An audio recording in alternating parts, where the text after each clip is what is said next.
Hi, Albert. How you doing? I want to take a minute here to I want to take a minute to take a look at your work here. So let's get this in frame. Okay, and I'm just going to be talking about typography. Okay, I know you're trying to catch up, but so I don't have time to talk about design and alignment and a lot of other things that I would otherwise have addressed. So I'm just going to go straight to typography. So the masthead area, you're going to need to have a date and a volume number, or some other identifying marker for this particular issue of the magazine, issue number, whatever case the case may be. So, and then as far as the masthead itself goes, you have this really unusual kerning and letter spacing. Okay, so and I'm not sure if it's intentional or not, because here it almost looks like it is with the U meeting the T. But then over here, the M is closer to the auto than it is to the mobilia. Then you have this odd, weird thing going on with the I over the L.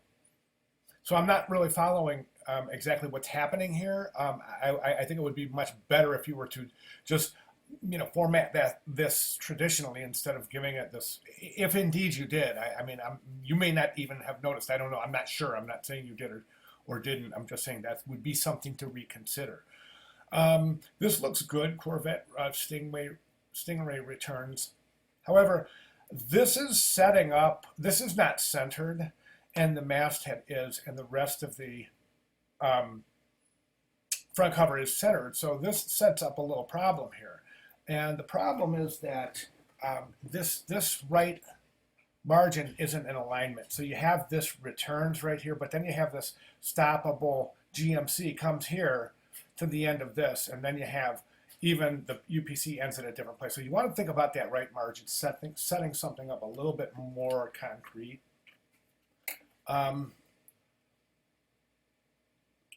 Okay, Albert, the next thing I want to talk about is your area right down here with your subheads.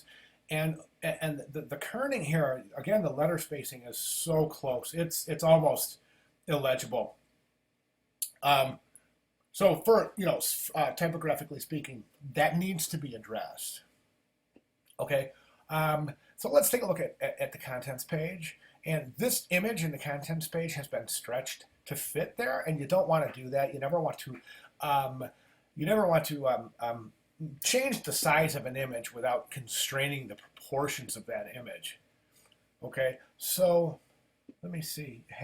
Here's your March 2013 or 2015. So I'm not, that needs to be. I think it would be more suitable on the front cover. Okay, now again, typographically, you have a couple of things going on here. You have front cover. And then you have these page numbers that I'm not real sure what this is. This front cover is it? I just don't know what front cover means. Then you have 8 and 9, which the page number. So you don't have to include the second page number. Whatever the page number starts at is fine. And then so you don't need all these commas and all of that. So right aligned is fine here, but you've got this aligned around this central axis, and you have this aligned. So you want to think about something else to keep this in alignment with. And I don't know if it's going to be these images. This is good though. This is good. There's good alignment. I would just say rethink of the page numbers. Okay. This is a image here that I guess is indicating this heating up tires article. I'm not sure why that's there. So that's, again, a little confusing. Same with this. Okay, and then over here you have 17. What is this? Is this the features? So this needs to be marked. It's like this would be, oh, here's your features. But what are these over here? Oh, I see. These are events. These are events. Okay. Okay, so these are events, but they're on these different pages, I think. Okay. So, yeah, I would try to rather have this incorporated into one contents page as opposed to kind of having it split down the middle, having contents on one side and events on the other. That's kind of it's kind of confusing. Um, and plus, there's not really much there's not much hierarchy on this page. There's not.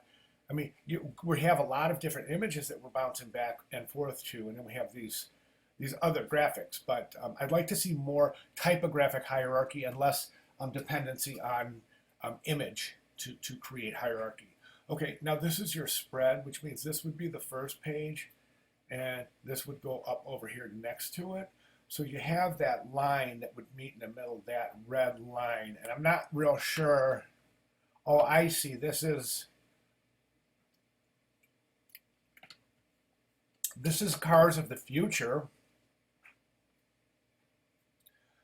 but your feature article is Corvette Stingray Returns. So that's confusing.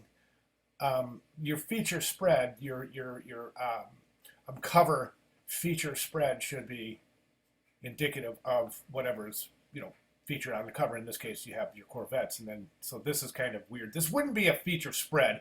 This would be some sort of other article because this doesn't need to be a spread. You see what I'm saying? These two pages aren't that much related, other than in the subject. If they're not, they don't have to be cohesive as working together in a spread. Do you see what I'm saying? Since you have 4 different categories, anyways. So that's food for thought. But again, back to typography. These are too long. Your line lengths are too long.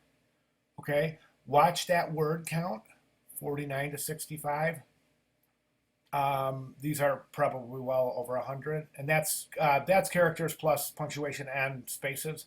That would be that count. So, and then you've broken the grid here. I'm not real sure because there's not much of a grid. You've started one here, but then it's broken right here. And then, so here's another one started. So it looks like if you were to have stuck with this image and this image, you would have had a nice 3-column grid. But then you put these other images in here of odd or strange sizes, and then you put this logo here. So anyways, so that's what I have about the typography. You have these guys. Rags are pretty good, although you're encroaching the no print zone on all of this, the whole side here. I pull that whole margin in. Likewise, this is right at the thumb space of the page, so think about that. Okay, and okay, so food for thought, and I know that this is coming in pieces and parts, and I'm not sure what I'm gonna get to next, but hopefully this is all making sense. If not, please get with me, Albert. You know me, I'm very approachable. So, okay, man. All right, thanks, Albert.